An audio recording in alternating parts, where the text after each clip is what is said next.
dari kelompok 7 akan menyampaikan laporan hasil observasi kami terkait ketidakadilan gender yang kami temukan dari berbagai video di media sosial.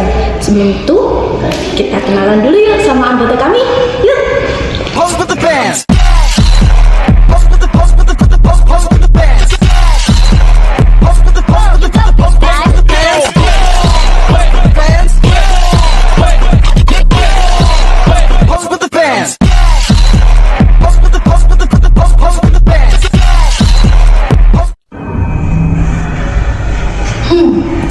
Ketidakadilan gender itu ada banyak loh macamnya. Di antaranya ada marginalisasi, subordinasi, stereotip gender, kekerasan gender, dan juga beban ganda loh. Dan itu sering banget terjadi di sekolah. Bahkan mereka tidak menyadari bahwa hal tersebut termasuk ketidakadilan gender. Mau tahu? Yuk lihat dulu video kita yuk. Video yang pertama. Marginalisasi terjadi ketika salah satu gender, biasanya perempuan, kurang diberi kesempatan atau kepercayaan untuk tampil, berpartisipasi, atau menunjukkan kemampuan. Dalam video yang diamati, guru lebih sering menunjuk siswa laki-laki untuk menjawab pertanyaan, dengan siswa perempuan jarang diberi kesempatan. Dari cuplikan di samping, hal ini mencerminkan bahwa masih ada pandangan bahwa siswa laki-laki dianggap lebih pintar, berani, dan cepat tanggap dibandingkan siswa perempuan. Padahal perempuan kemampuan akademik tidak bergantung pada jenis kelamin, melainkan pada motivasi dan kesempatan belajar yang sama. Nah, dari permasalahan yang tadi kita bahas adalah guru perlu menerapkan strategi pembelajaran yang anti gender. Misalnya dengan membagi giliran menjawab secara merata atau membuat sistem undian acak agar setiap siswa berpeluang sama untuk berpartisipasi. Guru juga bisa memberikan apresiasi pada keberanian siswa perempuan agar mereka lebih percaya diri. Video yang kedua. Dalam video yang kita amati, guru menggunakan media pembelajaran berupa foto profesi. Nah, di situ terdapat stereotip bahwa siswa laki-laki diarahkan ke profesi yang lebih maskulin, seperti polisi atau tentara. Sementara perempuan diarahkan ke profesi yang dianggap lebih feminim, seperti guru atau perawat. Hal ini menunjukkan bahwa pilihan karir anak dibatasi oleh aturan lama di masyarakat. Akibatnya, anak mungkin jadi takut memilih pekerjaan yang sebenarnya mereka suka hanya karena pekerjaan itu dianggap tidak cocok untuk jenis kelamin mereka. Ini juga membuat perbedaan di tempat kerja tetap ada karena peran laki-laki dan perempuan sudah ditetapkan sejak awal.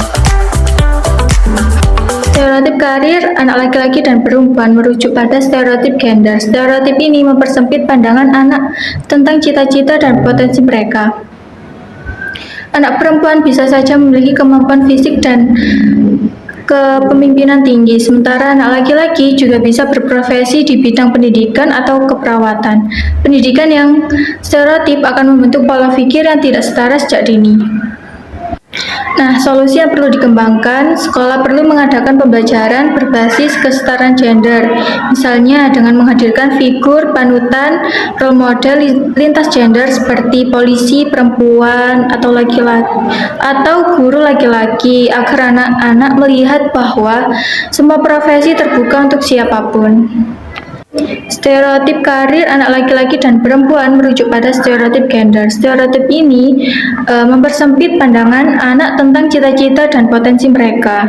Anak perempuan bisa saja memiliki kemampuan fisik dan kepemimpinan tinggi, sementara anak laki-laki juga bisa berprofesi di bidang kependidikan dan keperawatan. Video yang ketiga. Dalam video terlihat bahwa saat kegiatan berbaris dan berdoa, guru menunjuk siswa laki-laki untuk memimpin barisan dan doa. Sedangkan siswa perempuan hanya mengikuti di belakang tanpa diberi kesempatan memimpin. Padahal terdapat siswa perempuan yang juga berpotensi dan mampu menjalankan peran tersebut.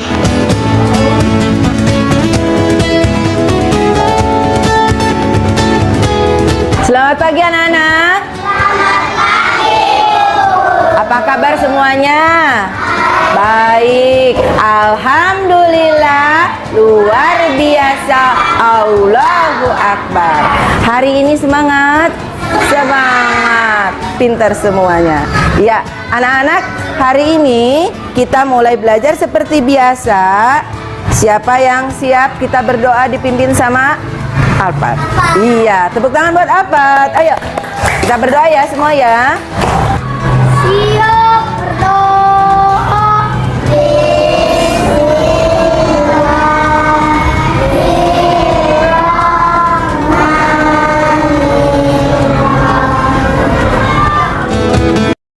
Dalam pembatasan ini menimbulkan kesenjangan partisipasi yang menyebabkan anak perempuan kehilangan kesempatan untuk belajar memimpin dan berani tampil di depan umum. Dalam jangka panjang, hal ini dapat menanamkan rasa minder dan ketergantungan pada laki-laki. Guru sebaiknya memberikan peran bergilir, baik untuk laki-laki maupun perempuan dalam setiap kegiatan kelas. Misalnya, dalam kegiatan kelompok, peran ketua atau juru bicara harus dirotasi tanpa memandang gender. Video yang keempat. Dalam buku atau media pembelajaran, sering ditemukan gambar yang menampilkan laki-laki bekerja di luar rumah dan perempuan di rumah. Hal ini menunjukkan bentuk kekerasan simbolik karena memperkuat peran gender tradisional.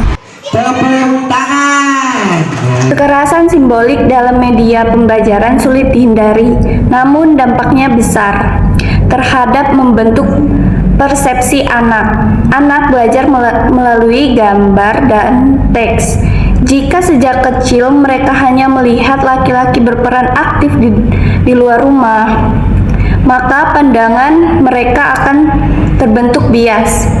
Lalu apa sih solusinya? Guru dapat mengkritis bahan ajar secara reflektif, menjelaskan kepada siswa bahwa setiap orang, baik laki-laki maupun perempuan, bisa berperan di ranah domestik maupun publik. Sekolah juga dapat bekerja sama dengan penerbit untuk memilih buku yang inklusif gender. Video yang kelima. Ketidakadilan gender juga terlihat pada pembagian tugas piket yang tidak adil. Siswa perempuan diberi tugas lebih banyak seperti menyapu dan menata kelas, sedangkan anak laki-laki hanya menata buku. Pembagian tugas ini memperkuat persepsi bahwa pekerjaan domestik adalah tanggung jawab perempuan. Jika pola ini dibiarkan, anak laki-laki akan tumbuh tanpa kesadaran akan tanggung jawab rumah tangga. Sedangkan anak perempuan akan terbiasa menanggung beban lebih. Solusinya, guru perlu membuat pembagian tugas yang adil dan bergilir tanpa membedakan jenis kelamin. Setiap siswa, baik laki-laki maupun perempuan, harus diberi tanggung jawab yang seimbang agar tumbuh dengan nilai keadilan dan empati. Gimana? Masih banyak kan?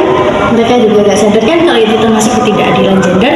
Maka dari itu, peran guru sangatlah penting sebagai agen perubahan untuk menanamkan nilai-nilai kesetaraan sejak dini agar tercipta pendidikan yang setara. Dengan adanya pendidikan yang setara, itu dapat membantu peserta didik menjadi seorang individu yang saling menghargai dan mendapatkan kesempatan yang sama dalam kehidupan. Sekian dari kami kelompok 7. Semoga bermanfaat bagi kita semua. Bye-bye.